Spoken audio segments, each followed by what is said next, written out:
Pag-usapan natin yung mga demo. After the demo, wala. Masasabi ko lang congratulations kasi you did your best. Yun yung mahalaga. Ginawa mo yung alam mo.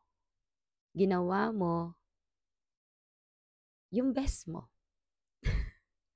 Alam nyo, ganito lang yan.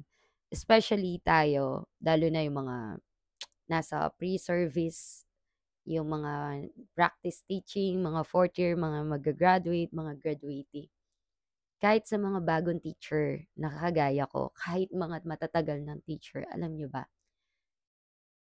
sa buhay, sa pagtuturo, sa trabaho, meron at meron talagang, ano, may mas maganda pa pala. May mas dapat pa palang gawin. Pero alam nyo, ano yung pinaka-importante? Ginawa mo yung best mo. Ginawa mo yung alam mo. Hindi, yung mahirap kasi yung alam mo na pala dapat, alam mong may ibe-best ka pa, alam mong may dapat ka pang mas magandang gawin, pero hindi mo ginawa. Yun yung mahirap. Yun yung pangit. Tama ba?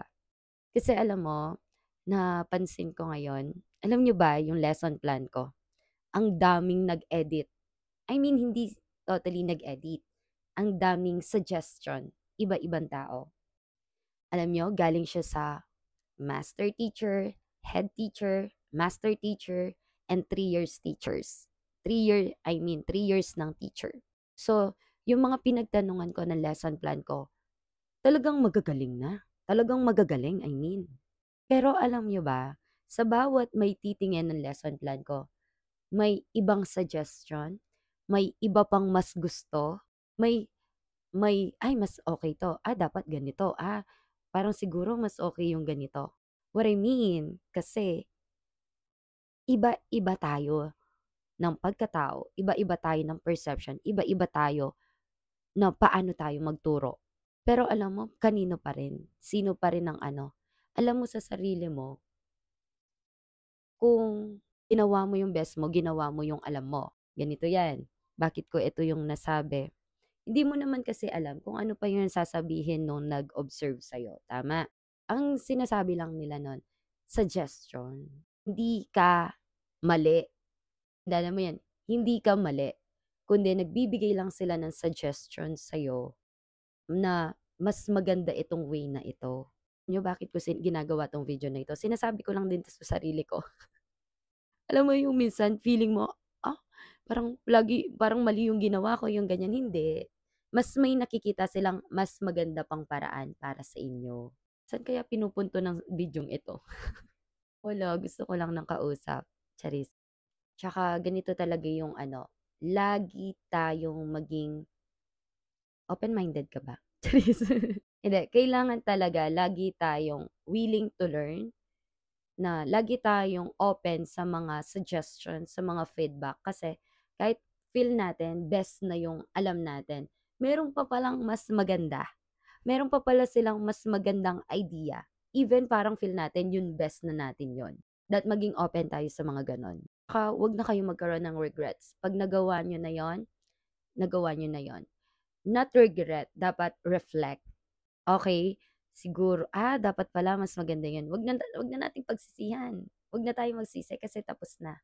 E di gawin natin sa susunod. Pero alam nyo, habang ginagawa ko tong sa lesson plan ko, I am very thankful. I am very grateful sa mga ginagamit ni God na instrument sa buhay ko. Yung mga tumutulong sa akin. Ang sarap, no? Na hindi tayo pinapabayaan ni Lord kasi yung mga tao nasa paligid natin, ginagamit ni Lord. Alam niyo ba, this ano lang, talagang parang nasa wilderness ako. Alam mo yung parang dun sa lupang pangako, paikot-ikot sila pero nandun na sila sa lupang pangako. Sabi ko dun sa lesson plan ko, paikot-ikot ako, paulit-ulit ako, laging tinitignan yung lesson plan ko, na-stress talaga ako. Kasi iba-ibang suggestions na, pero alam mo, magaganda yung mga suggestions nila. Yung na ano ka kasi, ano yung best. Alam mo, at the end, meron pa ring aayusin. Ganun ba? Kaya nga sabi, ginawa mo na yung best mo, anak. Surrender it na kay Lord. Kaya ngayon, Ibig ko lang sabihin, sinasabi ko lang din sa sarili ko 'to, ang mahalaga ginawa mo yung best mo. Oh, 'di ba?